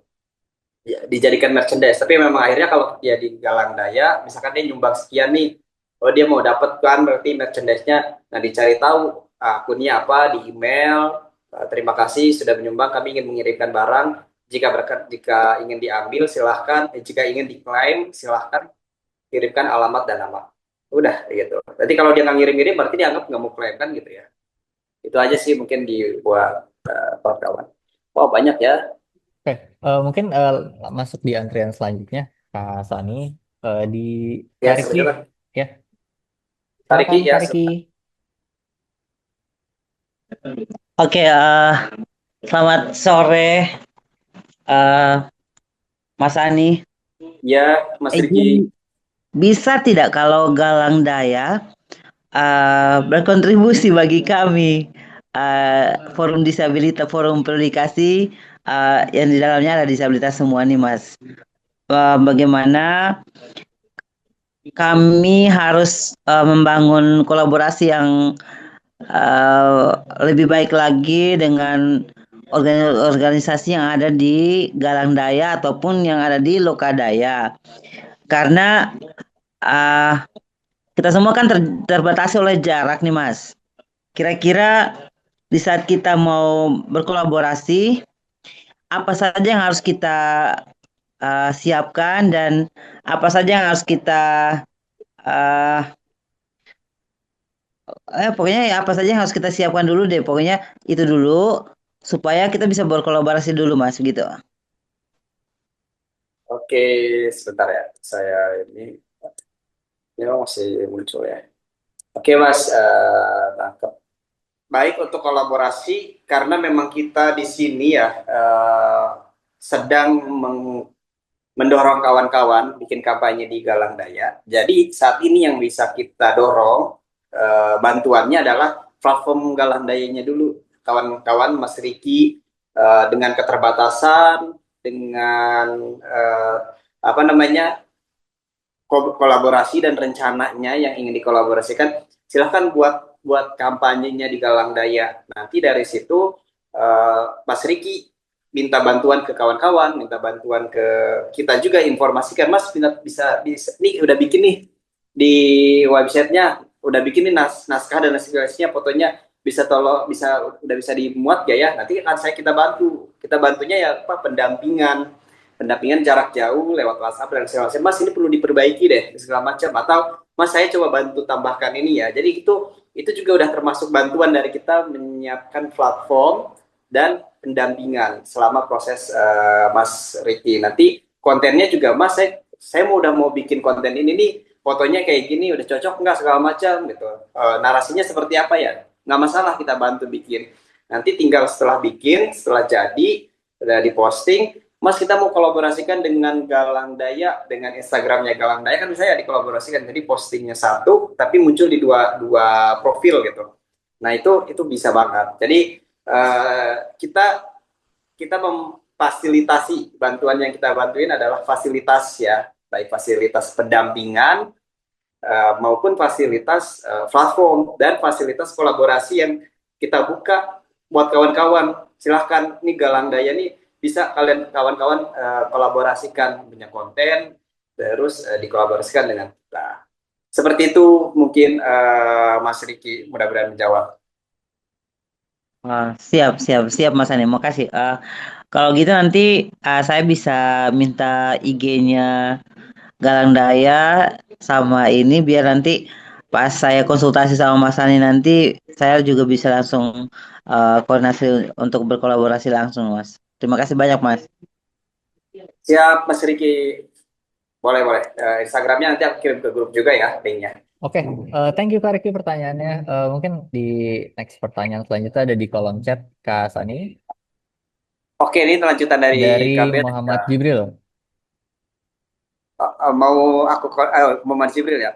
Uh-uh. Uh, Mas tadi disalin di presentasi aku nggak melihat analisa audiens untuk Twitter. Apakah memang kampanye via Twitter itu nggak terlalu berimpact atau ada alasan lain?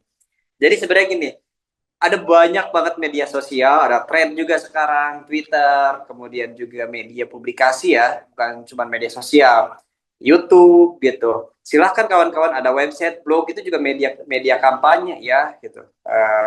Silahkan kali kawan-kawan, ini saya hanya hanya memberikan beberapa yang banyak digunakan oleh generasi Z dan milenial dan generasi X gitu yang banyak digunakan yaitu 4 platform itu. Tapi kalau kawan-kawan mau di Twitter ya tidak ada larangan gitu. Saya juga itu hak kawan-kawan dan kawan-kawan prinsipnya sama gitu. Prinsip kerjanya sama.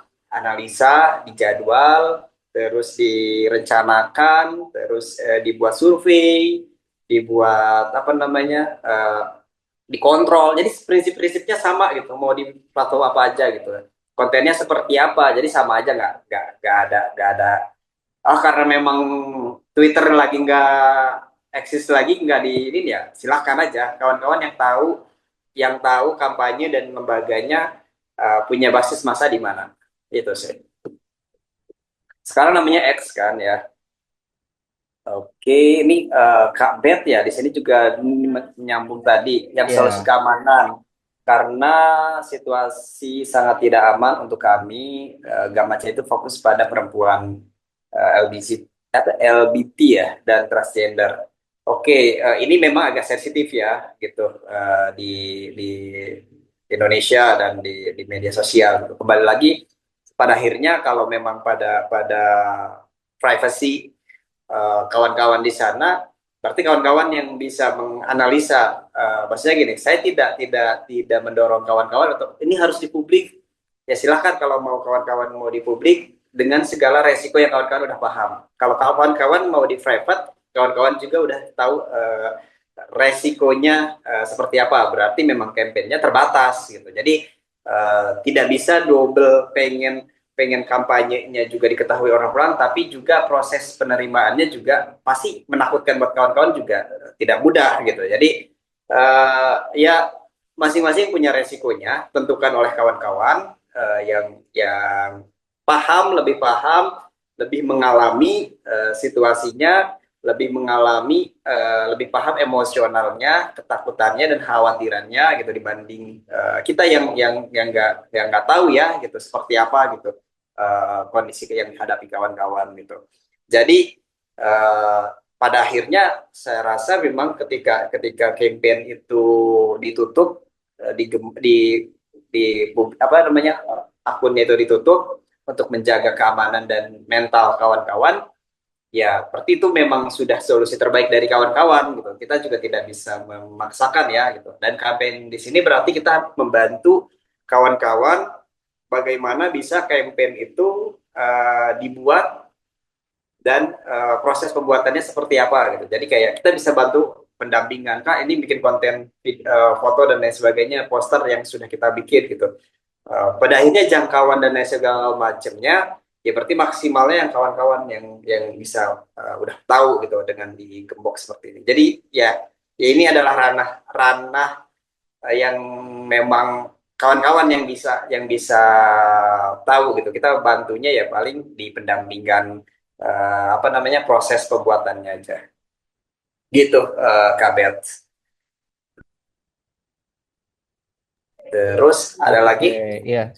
Menyambung ini, Kak Bani udah raise hand. Silakan Oke Kak Kak Bani. Bani silakan. Lanjut lagi Kak Bani.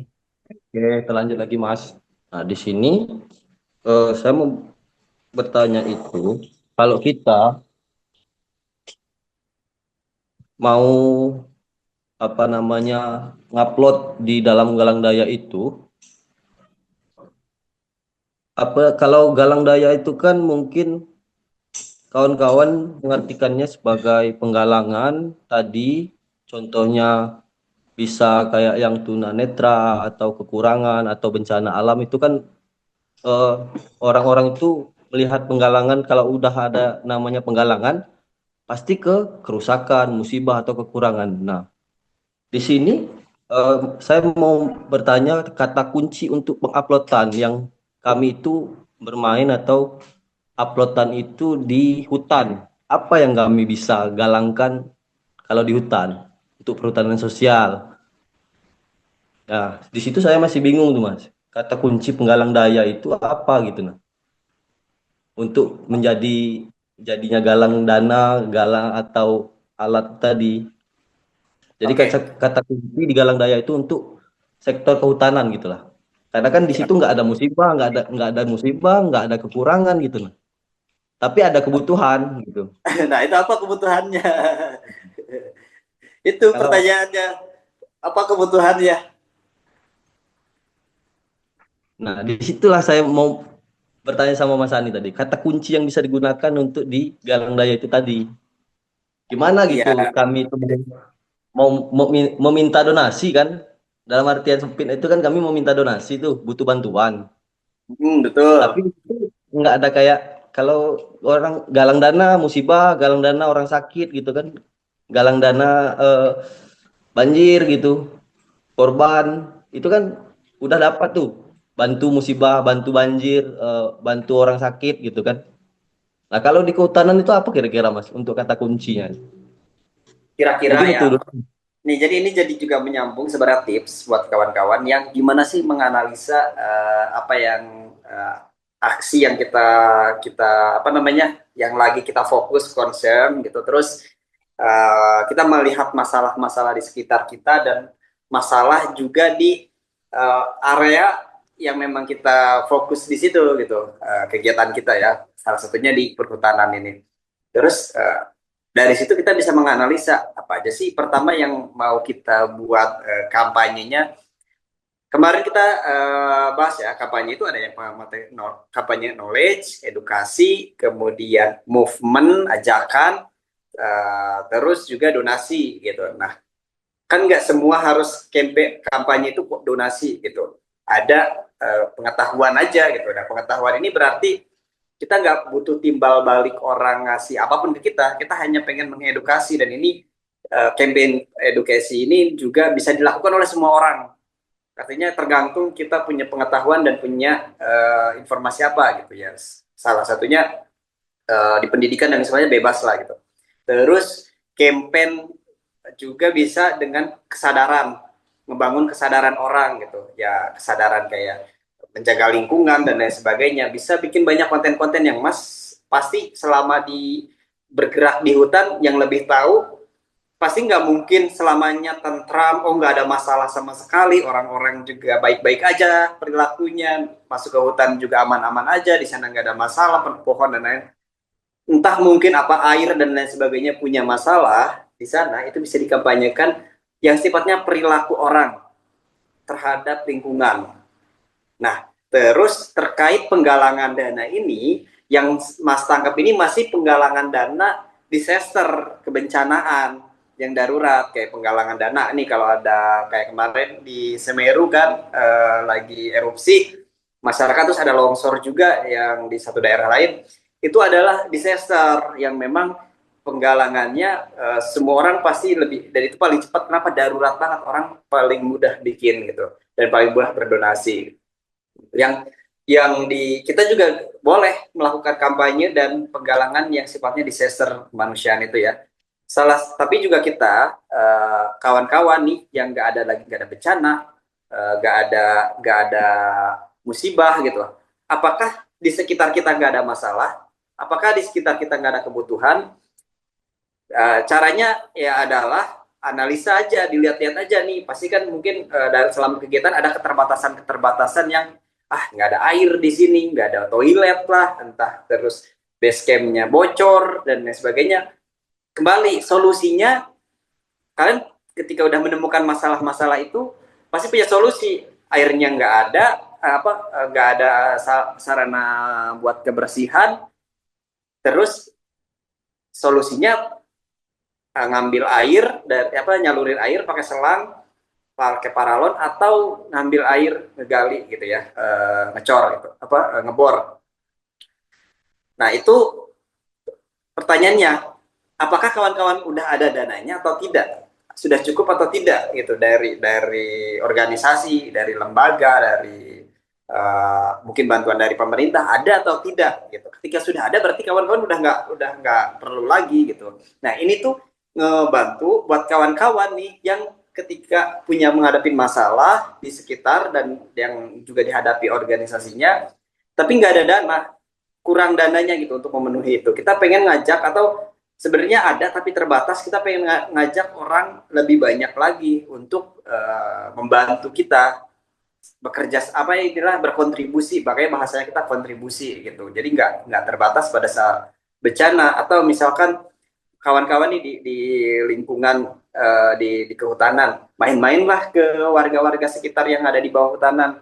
Terus kan mereka entah itu mereka ngambil kayu dan lain sebagainya ya gitu. Pasti mereka kenapa ngambil kayu di hutan pasti punya keterbatasan, yaitu ya keterbatasan di tempatnya ya nggak ada apa kecukupan suplai kayu gitu, sehingga mereka harus ngambil ke hutan. Dan kadang-kadang mereka ngambil ngambil kayu yang bukan haknya, tanda kutip penebangan dan lain sebagainya gitu untuk kebutuhan mereka. Nah kalau dari selain kita mengedukasi, kita juga berarti perlu nih kalau si masyarakat ini juga dibantu gitu, dibantu masyarakat, fasilitasnya tercukupi apa enggak, sehingga mereka udah nggak perlu lagi ngerusak hutan, entah kebersihan air, kemudian apa namanya mereka listrik dan lain sebagainya. Jadi kayak banyak hal yang di sekitar kita yang di masyarakat itu, kalau selama kita sering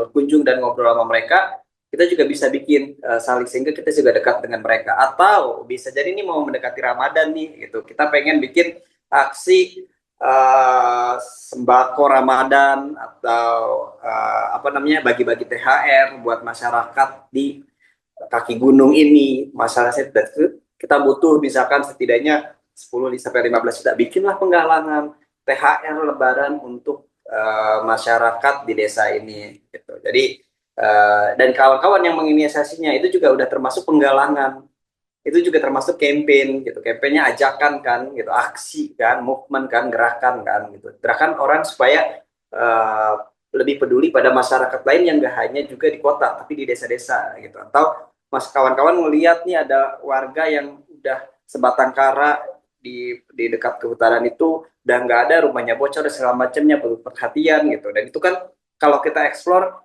banyak banget yang ngalamin kayak gitu. Uh, kita juga bisa deh bikin bantu ini, ada nggak sih di salah satu pilar kita, visi misi kita ngebantu masyarakat. Kalau memang ada ya bikin gitu. Saya yakin sih ada gitu biasanya ya, karena memang salah satu bagian dari membangun kedekatan masyarakat dengan apa namanya kehutanannya gitu. Ya itu tadi, silahkan lihat sekeliling kita, di dalam kita, di organisasinya gitu ya, fasilitas kita, terus area main kita di hutan, ada masalah apa, kebutuhan, misalkan butuh kamera trap, karena kita keterbatasan kamera trap buat memantau aktivitas di sana, tapi memang dananya kurang, fasilitas segala macam, bikinlah penggalangan untuk kamera trap. Masalah boleh nggak? Ya boleh-boleh aja. Kita melibatkan banyak orang demi apa ya? Demi sama-sama, demi lingkungan juga kok. Dengan adanya kamera trap, kawan-kawan bisa bekerja dengan baik, lingkungan juga terjaga, antisipasi preventif semuanya juga bisa dikerjakan. Jadi pihak semua orang itu terlibat gitu, masyarakat yang di sekitarnya. Jadi banyak hal itu tadi ya. Ini bukan ini salah satu contohnya doang buat Mas Bani yang memang di kehutanan. Buat kawan-kawan yang gerak di bidang lain sama juga, prinsipnya perhatikan sekitar kita, organisasi kita, tempat kita naung dan segala macam, ada fasilitas yang kita butuh nggak, masyarakat sekitar kita, terus area-area visi misi kita nih, titik-titiknya ini masih udah aman semua nggak gitu. Jadi campaign itu tidak pernah berhenti selama ada masalah dan keresahan yang kita alami di sekitar kita dan yang kita alami. Itu sih sebenarnya sesederhana itu. Selama kita punya masalah, baik yang ada di kita maupun orang lain, campaign itu bisa kita lakukan. Gitu. Tinggal nanti aja cocokkan campaignnya yang mana. Knowledge, kesadaran, movement, gerakan, aksi, ajakan gitu. Itu mungkin Mas Bani mudah-mudahan menjawab. Saya kembalikan ke Mas Fadli. Oke. Eh, Tadi Kak Sani sempat mention akan kasih tips dan trik untuk optimalisasinya nih. Mungkin kita bisa masuk ke sesi itu, Kak Sani? Optimalisasinya ya itu tadi material kita ini fullnya ini udah Oke. optimalisasi ya gitu untuk media sosial ya mengatur merencanakan gitu terus ya itu berkolaborasi itu adalah optimalisasi semua yang kita apa namanya sudah bikin ya ya tinggal kawan-kawan bagaimana dari konten-konten yang sudah dibuat ini uh, konsistensi. Terus jangan takut bikin konten pertama, jangan takut bikin 5 konten, 10 konten, terus aja gitu. Nah itu tadi kawan-kawan akan menemukan pattern, pola, menemukan cara sendiri dan tahu kapan konten ini kalau untuk bikin campaign udah tahu nih pertama bikin apa-apa aja, kedua bikin dan aja gitu. Itu ya. Jadi silakan kawan-kawan. Saya berharap tidak ada ya mau itu nulis, bikin poster, foto, video yang karya pertamanya, konten pertamanya, campaign pertamanya langsung meledak. Nah, kalaupun ada mungkin dia udah berarti keberuntungan dan momennya yang pas ya gitu. Dia udah punya pengalaman sebelumnya. Tapi artinya adalah semua di sini kita semua saling memulai, semua juga kita juga sedang galang daya juga dengan kawan-kawan juga sedang terus mengevaluasi. Harapannya kawan-kawan kita tumbuh bersama nih gitu. Konten kawan-kawan naik, konten kawan-kawan jalan, terus pengetahuan kawan-kawan dan kemampuan kawan-kawan juga tahu, optimasi media sosialnya kawan-kawan juga bisa apa namanya tahulah gitu apa di momen-momen pertama dan konten-konten selanjutnya supaya konten berikutnya dan kampanye berikutnya kawan-kawan bisa bisa optimal gitu. Jadi optimalisasi yang terbaik adalah mulai dari sekarang konsistensi dan lakukan terus.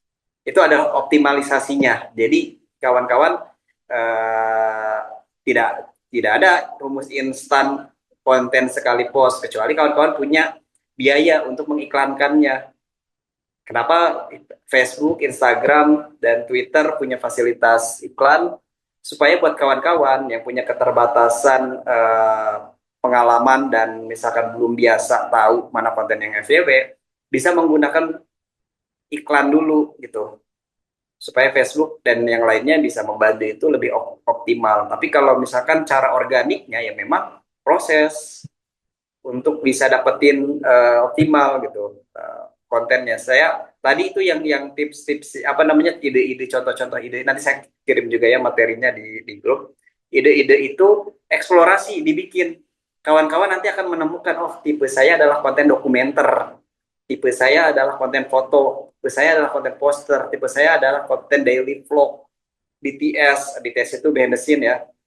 Konten saya ngobrol, interview. Nah, itu nanti kalian kawan-kawan dan yang juga fokus di konten ini menemukan caranya gitu, menemukan pola dan optimalisasinya di media sosial. Gitu. Tapi tadi manajemen, terus perencanaannya, jenis-jenis kontennya, prosesnya, pembuatannya ini udah dapat semua nih gitu. Tinggal prakteknya karena apa yang disampaikan hari ini dan yang kemarin itu hanya 20%, 80%-nya di mana? Di praktek kawan-kawan. Kawan-kawan sendiri nanti yang akan maksudnya expertise-nya di prakteknya. 20% ini hanya memulai aja nih pemantik aja nih kawan-kawan oke mulai udah tahu nih oke merencanakannya kayak gini gitu. Terus jam prime time-nya dari misalkan ada yang pagi, ada yang siang, ada yang sore, ada yang malam gitu. Lihat di media sosialnya ya gitu. Optimalisasinya di mana? Praktek. Jadi saya optimalisasinya adalah ngajak kawan-kawan untuk ayo mulai. Nanti saya dampingin. Nanti tim Galang Daya bukan saya aja ya, nanti ada yang lain juga. Nanti kita bisa bantu ada Mas Fadli juga, ada Mas Tio yang kemarin. Nanti kita akan bantu nih kawan-kawan untuk mengoptimalisasikannya, untuk pendampingannya nih. Mumpung juga masih base 3 jumlahnya masih belum ratusan gitu. Nanti kalau udah makin banyak, kawan-kawan udah kehilangan kesulitan tuh dapat antrian buat bisa dapat pendampingan ngobrol langsung nih, udah jadi nih. Nanti akan kita ngobrol dengan saya kayak gini di luar Zoom ya gitu. Kita bisa lebih dalam lagi gitu menyiapkan konten kawan-kawan. Nah, harapannya di bulan November ini dari sekarang kan ada 25-an ya gitu. Kawan-kawan udah ada nih berlomba-lomba bikin campaign nih sebelum November berakhir. Saya harap sih minimal 5 campaign dari kawan-kawan sudah bisa tayang. Siapa yang bisa dapetin nanti saya bantu bikin konten, bantu ya pendampingan kontennya. Oh, konten ini Mas coba bikin konten kayak gini deh, posting fotonya kayak gitu. Nanti kita bikin. Nanti saya berharap dari kawan-kawan ada yang semangat dulu nih, jangan sampai udah selesai dapat materi dan dapat dorongan, udah tahu fasilitasnya, habis itu diem lagi, nunggu biarin lembaga lain gitu. Nah, kita kapan majunya lembaga kita gitu. Jadi kita pengennya kita maju bareng-bareng bersama Galang Daya, bersama Lokadaya. Mungkin seperti itu ya, Mas Fadli. Mudah-mudahan bisa menjawab tentang optimalisasinya. Oke, thank you Kak Sani. Berarti memang konsistensi is key dan kita perlu tahu gimana cara-caranya kita kita kaitkan solusi lokal dengan optimalisasi tersebut supaya bisa membuat campaign yang otentik dan kena banget. Oke, berarti kita udah sampai nih di ujung pelatihan hari ini yang sudah bahas tentang optimalisasi media sosial. Aku mau terima kasih banget sama teman-teman semua, sama fasilitator kita, Mas Ani yang keren banget hari ini. Makasih Itu Mas Fadli, keren banget juga nih hostnya ya, aktif banget, keren. udah kasih kita pengetahuan baru. Semoga bisa diterapin di campaign-campaign sama aksi sosial teman-teman semua. Nah, mungkin karena udah di penghujung acara, aku bisa minta teman-teman untuk on cam karena kita ada foto bareng dulu secara online. Kita mau foto ya?